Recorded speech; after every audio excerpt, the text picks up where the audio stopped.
క్రీస్తునందు ప్రియమైన సోదరి సోదరులారా, మన ప్రభువును రక్షకుడునైన యేసుక్రీస్తు యొక్క పరిశుద్ధమైన నామమున నేను మీకు శుభములు మరియు వందనములను తెలియజేయచ్చు ఉన్నాను. దేవుని వాక్యములో నుండి మనము రూతు గ్రంథం 3వ అధ్యాయాన్ని ధ్యానం చేస్తూ ఉన్నాం. అందులో భాగంగా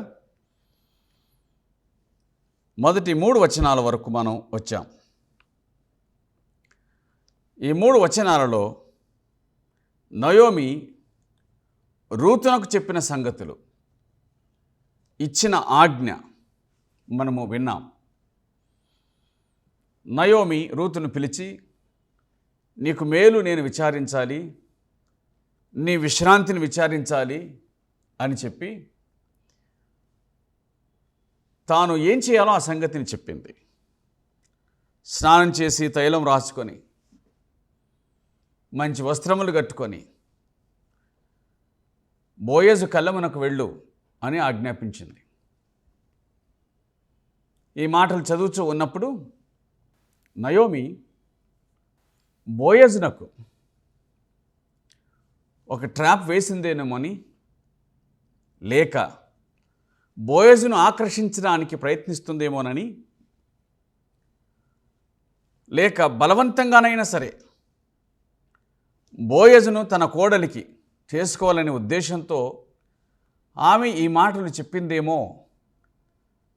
ఎందుకంటే ధనవంతుడు కదా, ఉన్నవాడు కదా, అటువంటి వాడైతే మాకు సరిపోతాడు అనే ఉద్దేశంతో ఒకవేళ ఆమె ఈ మాటలు చెప్పిందేమో అని మనకు అనుమానం వస్తుంది. కానీ ఆమె ఇశ్రాయేలీయురాలు అనే సంగతిని మర్చిపోకూడదు మనం. ఆమెకు ధర్మశాస్త్రం తెలుసు. అంచేత ఆమె ఏం చేసిందో అని అనగా ధర్మశాస్త్ర ప్రకారంగానే ఈ విషయంలో ప్రవర్తించిందని మనం గుర్తుంచుకోవాలి. 2వ అధ్యాయము 20వ వచనం ఆఖరిన, ఆ మనుష్యుడు మనలను విడిపించగల వారిలో ఒకడు. ఆ మనుషుడు మనకు సమీప బంధువు. నయోమి తన కోడలైన రూతుతో ఈ మాట చెబుతుంది. ప్రశ్నించింది, ఎవరి దగ్గర ఎవరి పొలంలో ఏరుకున్నావమ్మా?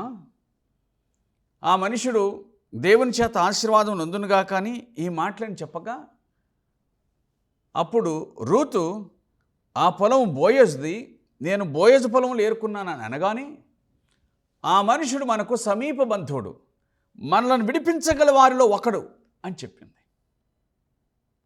కాబట్టి ఇశ్రాయేలీలలో ఒక ధర్మం, ఒక క్రమం ఉంది. అదేమిటి అనగా, సమీప బంధువుడు చేయవలసినటువంటి 4 పనులు ఉన్నాయి. లేవియకాండము 25వ అధ్యాయం, లేవియకాండము 25వ అధ్యాయం 47 నుంచి చదువుతాను. పరదేశీయే కానీ, నీ యొద్ద నివసించువాడే కానీ ధన సంపాదనము చేసుకున్నప్పుడు అతని యొద్ద నివసించు నీ సహోదరుడు బీదవాడై నీ యొద్ద నివసించు ఆ పరదేశికైనను ఆ పరదేశ కుటుంబంలో వేరొకనికైనను తన్ను అమ్ముకొని ఎడల, తన్ను అమ్ముకొనిన తర్వాత వానికి విడుదల కావచ్చును. వాని సహోదరులలో ఒకడు వానిని విడిపించవచ్చును. వాని పినతండ్రియే కానీ, పినతండ్రి కుమారుడే కానీ, వాని వంశములో వాని రక్త సంబంధియే కానీ వాణ్ణి విడిపించవచ్చును. కావలసిన క్రయధనం వానికి దొరికినట్లా తన్ను తాను విడిపించుకొన వచ్చును. ఏమండి, దేవుని వాక్యం ఏం చెబుతుందో స్పష్టం కదూ. ఒక ఇశ్రాయేలీయుడు ఏ కారణం చేతనైనా సరే తన దగ్గర ఉన్నటువంటి తన పొలమును వేరొకనికి అమ్ముకొనిన ఎడల, అది తాను విడిపించుకోవటానికి చేత కాకపోతే వాని సమీప బంధువుడు విడిపించవచ్చు. ఆ బంధువుడు ఎవరై ఉండవచ్చు? పోగొట్టుకున్న వాని పినతండ్రియే కానీ, పినతండ్రి కుమారుడే కానీ, వాని వంశంలో వాని రక్త సంబంధియే కానీ వాని విడిపించవచ్చును.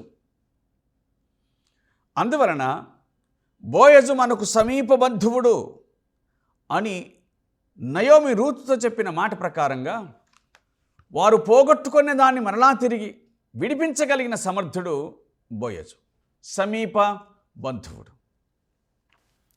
తరువాతి మాట, హత్యకు ప్రతిహత్య అనగా తన రక్త సంబంధికులో ఎవరినైనను మరొకడు హత్య చేసిన ఎడల ఈ హత్య చేసిన వానిని హత్య చేయగలిగినటువంటి హక్కు కేవలం రక్త సంబంధికి మాత్రమే ఉంటుంది. ఎందుకంటే తన రక్త సంబంధికుని హత్య చేశాడు కాబట్టి అవతలివాడు కూడా హత్య చేయబడినట్లుగా కేవలం రక్త సంబంధికునికి మాత్రమే అవకాశం ఉంది. ఆ మాట సంఖ్యాకాండం 35వ అధ్యాయము 19వ వచనం, హత్య విషయంలో ప్రతిహత్య చేయవాడు తానే నరహంతకుని చంపవలెను అనే మాట వ్రాయబడి ఉంది. కాబట్టి తన సమీప రక్త బంధువు హత్య చేయబడినప్పుడు సమీప రక్త బంధువు మాత్రమే మరలా తిరిగి ప్రతీకారము తీర్చుకొనవచ్చును. మూడవది లేవియకాండం 25వ అధ్యాయం 25వ వచనంలో ఈ మాట వ్రాయబడి ఉంది. అదేమిటి అని అనగా, నీ సహోదరుడు బీదవాడై తన స్వాస్థ్యంలో కొంత అమ్మిన తర్వాత అతనికి సమీప బంధువుడు విడిపింప వచ్చినడలా అతని సహోదరుడు అమ్మిన దాన్ని అతడు విడిపించవచ్చును. కాబట్టి ఆస్తిని కొనగలిగిన విడిపించగలిగిన అర్హత కేవలం సమీప బంధువునికి మాత్రమే ఉంది. ఆ తర్వాత ద్వితీయోపదేశకాండం 25వ అధ్యాయం 5 నుంచి 10 వచనాల వరకు మనం చూడగా, సహోదరులు కూడి నివసించుచుండగా వారిలో ఒకడు సంతానం లేక చనిపోయినడలా చనిపోయిన వాని భార్య అన్యుణ్ణి పెళ్లి చేసుకొనకూడదు. ఆమె పెనిమిటి సహోదరుడు ఆమె యొద్దకు పోయి ఆమెను పెళ్లి చేసుకొని ఆమె సహోదరునికి మారుగా ఆమె ఎడల భర్త ధర్మము జరపవలెను.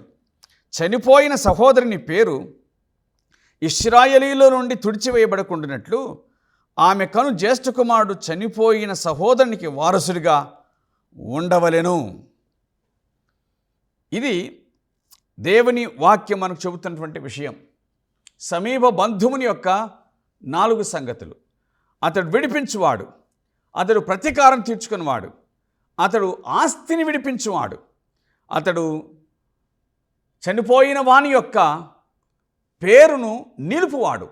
4 విషయాలను దేవుని వాక్యం మనకు జ్ఞాపకం చేస్తూ ఉంది. వీటన్నిటిని జరిగించగలిగిన ఏకైక వ్యక్తి బోయజు మాత్రమే అనే సంగతిని నయోమి గ్రహించగలిగింది. అంచేత ఇది ఒక కుట్ర కాదు, లేక ఒక ముందు ఆలోచన కాదు, ఆ ధనవంతుని బొట్లు వేసుకోవటం కానే కాదు. ఇది ధర్మశాస్త్ర ప్రకారంగా జరుగుతున్నటువంటి విషయం. కాబట్టి ఆమె తన కోడలైన రూతుతో సెలవిచ్చిన మాట ఏమిటంటే, అతడు పండుకొన్న తర్వాత అతడు అన్నపానములు పుచ్చుకొని చాలించు వరకు నీవు అతనికి మరుగై ఉండుము, కళ్ళములోనికి వెళ్ళుము, అన్నపానములు అతడు పుచ్చుకునేంత వరకు అతనికి మరుగ్గా ఉండుము. అతడు పండుకున్న తర్వాత అతడు పండుకున్న స్థలమును గుర్తెరిగి లోపలికి పోయి అతని కాళ్ళ మీదనున్న బట్ట తీసి పండుకొనవలెను. నీవు చేయవలసిన దాన్ని అతడు నీకు తెలియజేయనని ఆమెతో అనగా, ఇది వారి ఆచారం. అనగా, నేను నీ శరణు జొచ్చి ఉన్నాను, నువ్వు తప్ప నాకు మరొక ఆశ్రయం లేదు అనేటువంటి భావనను ఆ ఆచారములో మనము చూడగలుగుతూ ఉన్నాం. ఆ తర్వాత అంగీకరించుటయో లేక తృణీకరించుటయో అది అతని పని. కానీ శరణార్థురాలు చేయవలసినటువంటి పని ఇది అనే విషయము ఈ ఆచారములో మనకు కనబడుతూ ఉంది. కాబట్టి ఆమె తన అత్త సెలవిచ్చిందంతయు చేసేదనని చెప్పి ఆ కళ్ళమునొద్దకు పోయి తన అత్త ఆజ్ఞాపించినదంతయు చేసెను. రూతు గ్రంథం 3వ అధ్యాయము 6వ వచనములో ఆ మాట వ్రాయబడి ఉంది. కాబట్టి తన క్షేమము కోరి చెబుతూ ఉన్నప్పుడు, తన క్షేమం కోరి ఇష్టపూర్వకంగా హృదయపూర్వకంగా తనకు ఆ సంగతులు తెలియజేస్తూ ఉన్నప్పుడు, నయోమి రూతు తన అత్త చెప్పినదంతా చేసెను అనే వాక్యం దేవుని వాక్యం మనకు గుర్తు చేస్తూ ఉంది.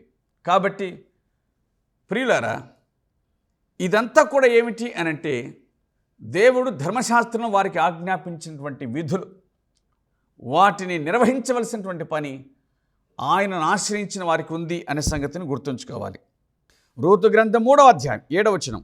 బోయజు మనస్సున సంతోషించినట్టు అన్నపానములు పుచ్చుకొని లోపలికి పోయి ధాన్యపు కుప్ప యొద్ద పండుకొనినప్పుడు ఆమె మెల్లగా పోయి అతని కాళ్ళ మీద ఉన్న బట్ట తీసి పండుకొనెను. బోయజు రాత్రివేళ కళ్ళమును తురుపారబట్టిన తర్వాత, అనగా ధాన్యాన్ని తురుపారబట్టిన తర్వాత భోజనం చేసి అతడు వెళ్ళి తాను పడుకున్నప్పుడు నయోమి చెప్పినట్లుగా రూతు వెళ్ళి అతని పాదముల దగ్గర, అతని కాళ్ళ దగ్గర ఉన్నటువంటి దుప్పటి తీసి ఆమె అతని కాళ్ళ దగ్గర పడుకొనేను అని వాక్యం తెలియజేస్తూ ఉంది. ధాన్యపు కుప్ప దగ్గర బోయజు పడుకున్నాడు అని. పాతకాలమునందు పూర్వపు దినములలో బహుశా 40-50 ఏళ్ల క్రిందట సైతం కూడా ఈ కోత యంత్రాలు రాకమునుపు ధాన్యాన్ని కోసిన తర్వాత ఆ పొలం దగ్గరే పడుకునేవారు అవసరాన్ని బట్టి. ఎందుకంటే దొంగలు ఉంటారని. ఆ ధాన్యాన్ని దుల్లగొట్టిన తర్వాత కూడా కళ్ళంలో పడుకునేవారు. ఎందుకంటే పశువులు కానీ లేక దొంగలు కానీ మనుషులు కానీ వచ్చి తీసుకెళ్తారేమో అనే ఉద్దేశంతో. అలాగే బోయజు ఎంత శ్రద్ధ కలిగిన వాడంటే, బోయజు తన కళ్ళముని యొద్ద ఆ రాత్రివేళ తానే పడుకోవటానికి ఇష్టపడ్డాడు. మీరు చూడగా సంగతులను మనం గ్రహించగా, తాను తన చేను కోస్తూ ఉండగా తానే బయలుదేరి వెళ్ళాడు. వారు పనిచేస్తూ ఉంటే పర్యవేక్షించాడు. ఆ తర్వాత ఆ యవలను తూర్పారబట్టించాడు. ఆ ధాన్యపు కుప్ప దగ్గర తాను పడుకున్నాడు. వీటన్నిటిని మనం చూస్తూ ఉంటే ఎంత ఆసక్తి కలిగిన వాడు, ఎంత పట్టింపు కలిగిన వాడు, తన పని పట్ల ఎంత శ్రద్ధ కలిగిన వాడో అనేటువంటి విషయము దేవుని వాక్యం మనకు జ్ఞాపకం చేస్తుంది కదూ. మంచిది. ఇంకా కొన్ని సంగతులను మనం చూద్దాం. అతడు మధ్యరాత్రి వేళ ఉలికిపడి తిరిగి చూసినప్పుడు ఒక స్త్రీ అతని కాళ్ళ యొద్ద పండుకొని ఉండెను. 9వ వచనం. అతడు నీవెవరని ఆమెను అడుగగా, నేను రూతు అన్ని దాసురాలిని, నీవు నాకు సమీప బంధుడవు కనుక నీ దాసురాలి మీద నీ కొంగు కప్పమనగా. అప్పుడు సంగతి బోయజునకు అర్థమైంది. మరి బోయజు ఆమెను గూర్చి ఎరిగినవాడు. కొన్ని వారాల వ్యవధి ఆమె నడకను పరీక్షించినవాడు, గుణమును పరీక్షించినవాడు. ఇంతకుముందు విన్నాడు, ఇప్పుడు చూశాడు. అందుచేత ఆమె ఉద్దేశాన్ని అతడు ఎరిగినవాడు, లేక నయోమి ఉద్దేశాన్ని కూడా తాను ఎరిగినవాడు.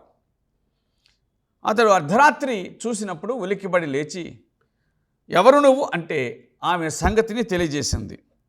నేను రూతు దాసురాలిని, నీవు నాకు సమీప బంధువుడవు, అందువలన నీ కొంగు నా మీద కప్పుము అనగా.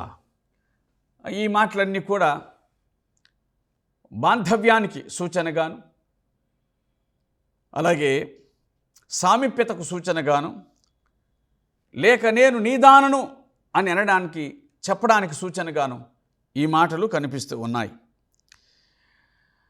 10వ వచనం. నా కుమారి, యెహోవా చేత నీవు దీవెన నొందిన దానవు, కొద్దివారినే కానీ గొప్పవారినే కానీ యవనస్తులను నీవు వెంబడింపక ఉండటం వలన నీ మునుపటి సత్ప్రవర్తన వెనుకటి సత్ప్రవర్తన అది మరీ ఎక్కువైంది. నీ మునుపటి సత్ప్రవర్తన కంటే వెనుకటి సత్ప్రవర్తన మరీ ఎక్కువైంది. నా కుమారి, భయపడకము, నీవు చెప్పినదంతా నీకు చేసేదను. ఈ మాటల్లో మనకు అర్థమయ్యే సంగతి ఏమిటంటే, వయస్సులో ఉన్న దానవు, భర్త లేనిటువంటి దానవు, నీవు నీ ఇష్టానుసారంగా ప్రవర్తించలేదు. నీ మునుపటి సత్ప్రవర్తన చాలా చక్కగా ఉండింది. ఇప్పుడు కూడా నీకు నచ్చిన వాళ్ళని అనుసరించలేదు. ధర్మశాస్త్ర ప్రకారంగా నేను నీ బంధువుడవును కాబట్టి నీవు నా దగ్గరకు వచ్చినావు. కాబట్టి నీ ప్రవర్తన ఎటు చూసినా కానీ చాలా చక్కగా ఉంది. నువ్వు భయపడవద్దు, జరగవలసిన దాన్ని జరిగించడానికి నేను ముందున్నాను అని బోయజు రూతునకు అభయం ఇచ్చినాడు. ప్రియులారా, దేవుని వాక్యం మనకు చెబుతున్న సంగతి ఏమిటి అని అనగా, రూతు అమాయకురాలు, నిర్దోషి. ఆమెకు సంగతులు ఏమీ తెలియవు. ఆమె తన మనస్సులో ఉన్న సంగతి ఒకటి. అదేంటి అని అంటే, తన అత్తతో పలికినట్లుగా, నీ జనమే నా జనం, నీ దేవుడే నా దేవుడు, నీ దేశమే నా దేశం. కాబట్టి ఇప్పుడు ఆమె నయోమి దేవుణ్ణి విశ్వసించింది. కాబట్టి నయోమి దేవుడి ధర్మశాస్త్రాన్ని అనుసరిస్తూ ఉంది. ఆ ధర్మశాస్త్ర ప్రకారంగా బోయజు తనకు సమీప బంధువుడు అంచేత ఆ మాట అనింది, నీవు నాకు సమీప బంధువుడవు, కాబట్టి నీ కొంగు నా మీద కప్పుము అనింది. బోయజు సంగతిని అర్థం చేసుకున్నాడు. ఆయన ఎంత చక్కగా మాట్లాడుతున్నాడు. నా కుమారి, యెహోవా చేత నీవు దీవెనందిందాను. గొప్పవారినే కానీ కొద్దివారినే కానీ యవనస్తులను నీవు వెంబడింపక ఉండుట వలన నీ మునుపటి సత్ప్రవర్తన కంటే నీ వెనుకటి సత్ప్రవర్తన మరీ ఎక్కువైనది. 11వ వచనం, కాబట్టి నా కుమారి భయపడకుము, నీవు చెప్పిందంతే నీకు చేసేదను, నీవు యోగ్యురాలవని నా జనులందరూ ఎరుగుదురు. నువ్వు ఇప్పుడు ఏం చేసావో అది సరిగ్గా సరిపోయినది. నువ్వు యోగ్యురాలవు, నీ మాట చొప్పున నీకు నేను చేస్తాను. అయితే నేను నిన్ను విడిపించగలను అనే మాట వాస్తవమే, కానీ నీకు నాకంటే సమీపమైన బంధువుడు ఒకడు ఉన్నాడు. ఈ రాత్రి ఉండుము, ఉదయమున అతడు నీకు బంధువుని ధర్మం జరిపించని ఎడల సరి, అతడు విడిపించవచ్చును. నీకు బంధువుని ధర్మం జరుపుటకు అతనికి ఇష్టము లేకపోయిన ఎడల యెహోవా జీవముతోడు నేనే నీకు బంధువుని ధర్మం జరిపెదను, ఉదయం వరకు పండుకొనుండుమని చెప్పెను. దేవునికి స్తోత్రము కలుగునుగాక. వివాహము కాని ఒక యవనస్తుడు, వివాహ బంధంలో ఉండి భర్తను పోగొట్టుకున్న ఒక యవనస్తురాలు, వారిరువురు ఒంటరిగా ఉండగా వారి మధ్య ఎంత పవిత్రత ఉందో ఆ సంగతిని దేవుని వాక్యం మనకు రుజువు చేస్తూ ఉంది. ఆమె వెళ్ళి అతని కాళ్ళ దగ్గర పడుకోవటం అనేటువంటిది ఆచారం. అంటే నేను దీనురాలను, నీ శరణు చొచ్చి ఉన్నాను అనే దానికి సూచన. అతడు లేచిన తర్వాత ఆమె దీనత్వాన్ని తన స్వార్థం కోసం ఉపయోగించుకోవచ్చు. అతడు మేలుకొన్న తర్వాత ఆమె అమాయకత్వాన్ని, దిక్కులేనితనాన్ని తాను తన స్వార్థానికి ఉపయోగించి ఆమెను ఒకవేళ మోసగించవచ్చు, లేక లొంగ తీసుకొనవచ్చు. బోయజు అటువంటి వాడు కాడు. అతని భక్తిని గురించి మనం చూడగా, రూతు గ్రంథం 2వ అధ్యాయం, తన చేలో పనిచేయవారిని చూచి యెహోవా మీకు తోడై ఉండునుగాక అని అన్నాడు అనే మాట చూస్తాం. రూతు గ్రంథం 2వ అధ్యాయం 4వ వచనంలో ఆ మాటలు కనిపిస్తాయి. అంత భక్తి కలిగిన వాడు, తన శరీరమును నిగ్రహించుకున్నవాడు, అదుపు చేసుకున్నవాడు, తనను తాను భక్తిపరుడుగా కేవలం ప్రదర్శనలు ఇచ్చినవాడు కాడు, కానీ తన్ను తాను అదుపు చేసుకునేవాడుగా కనిపిస్తూ ఉన్నాడు. మోహం విషయంలో, శరీరేచ్ఛల విషయంలో తన్ను తాను నిగ్రహించుకున్నవాడుగా కనిపిస్తూ ఉన్నాడు. అంచేత అతడు మధ్యరాత్రి మెలకు వచ్చి చూడగా ఆమె కనిపించింది, కానీ సంగతి చెప్పిన తర్వాత ఇలాగన అన్నాడనమాట, ఈ రాత్రంతా కూడా మరి వేచి ఉండుము, రేపు నీకు బంధువుని ధర్మం జరిపించడానికి నాకంటే సమీపస్తుడు ఒకడున్నాడు, అతడు ఆ పని చేయలేని ఎడల నేను తప్పనిసరిగా బంధువుని ధర్మాన్ని జరిపిస్తాను అని అన్నాడు. 14వ వచనం, కాబట్టి ఆమె ఉదయం వరకు అతని కాళ్ళ యొద్ద పండుకొని,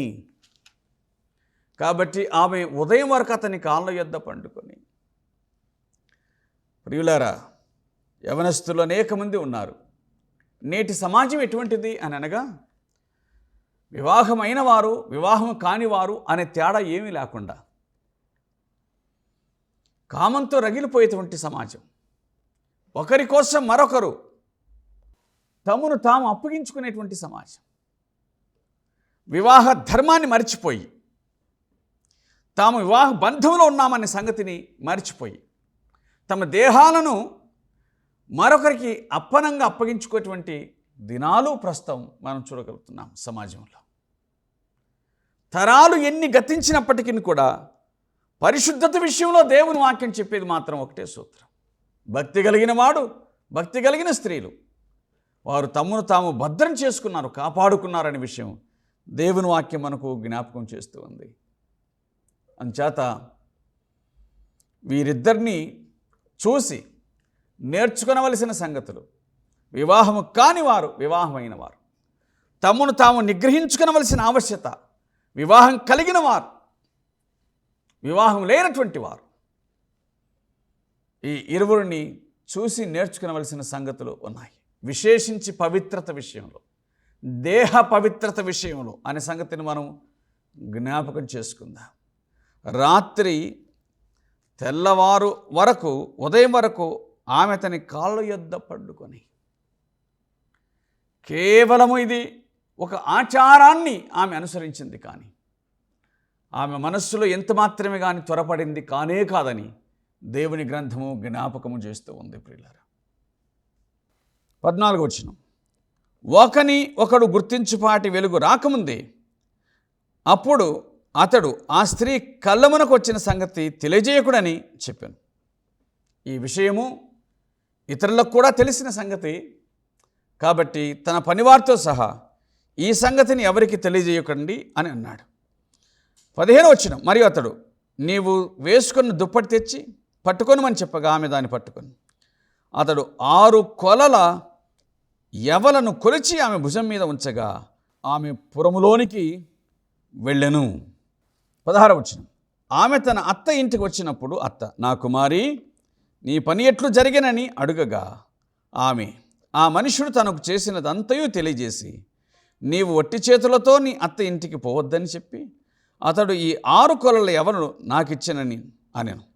అప్పుడు ఆమె, నా కుమారి ఈ సంగతి నేటి దినమున నెరవేర్చితేనే కానీ ఆ మనుషుడు ఊరకుండడు గనుక ఇది ఎలాగూ జరుగునో నీకు తెలియ వరకు ఊరకుండుము అనెను. బోయజు యొక్క మంచి లక్షణములను గూర్చి దేవుని వాక్యం మనకు జ్ఞాపకం చేస్తూ ఉంది. అతడు ఆదరించినవాడు మాత్రమే కాదు, అభయం ఇచ్చినవాడు మాత్రమే కాదు, అతడు తను తాను కాపాడుకున్నవాడు మాత్రమే కాదు, అతడు వారి పోషణను కూడా ఎరిగినటువంటి వాడు. ఏమి జరుగుతుందో అది తెలిసేంత వరకు వారు పోషించబడులాగున వారికి ధాన్యమును కూడా ఇచ్చాడు అనే విషయం దేవుని గ్రంథము జ్ఞాపకం చేస్తూ ఉంది. మంచిది ప్రియులారా, మనం చదివినటువంటి వాక్య భాగాలన్నిటిలో కూడా ఈ దినపు పాఠం పరిశుద్ధత అనే సంగతి మనకు అర్థమవుతుంది. అదే సమయమునందు ఒక పరిశుద్ధిని మాత్రమే శరణు జొచ్చాలి అనే విషయం మనకు జ్ఞాపకం అవుతుంది. మనము ఒకవేళ మన జీవితాలు ఆదరించబడాలి, అభయమునందాలి, క్షేమం పొందాలి అని అంటే నిశ్చయముగా తప్పనిసరిగా మనం ఆశ్రయించవలసిన వాడు బోయజు వంటి, అనగా ప్రభు అయిన యేసుక్రీస్తు అని మనం జ్ఞాపకం చేసుకోవాలి. ఆ ఎట్టివాడు అనగా క్షేమాన్ని కలిగించేవాడు, ఆదరించేవాడు, విడిపించేవాడు. సమయ సందర్భాలు ఏవైనా, పరిస్థితులు ఏవైనా ఆయన సహాయం చేయటం ఒక సంసిద్ధుడు కాబట్టి ప్రభువునకు అప్పగించుకొని క్షేమం పొందుదాం. ఆయన తన కాలములో మన పరిస్థితులను జ్ఞాపకం చేసుకొని మనకు సహాయం చేయటకు సమర్థుడు అని గుర్తుంచుకుందాం. ప్రభు అట్టి కృపను మనకు అనుగ్రహించును గాక. ఆమేన్. ప్రార్థన చేద్దాం. కృప కలిగిన తండ్రి, మీకు స్తోత్రాలు. మాకు ఇచ్చిన సమయాన్ని బట్టి కృతజ్ఞతాస్తుతులు చెల్లిస్తూ ఉన్నాం. నాయన, మీ మాటలు విన్న వారందరినీ దర్శించి వారికి క్షేమాన్ని కలిగించమని అడుగుచు, కనికరం చూపించి దీవించి మహిం పొందురని, మా మనవలు ఆలకించి బలపరచుదురని, సమస్త విషయంలో సహాయము చేయుదురని యేసుక్రీస్తు నామముపేట వేడుకొనుచున్నాము తండ్రి. ఆమేన్.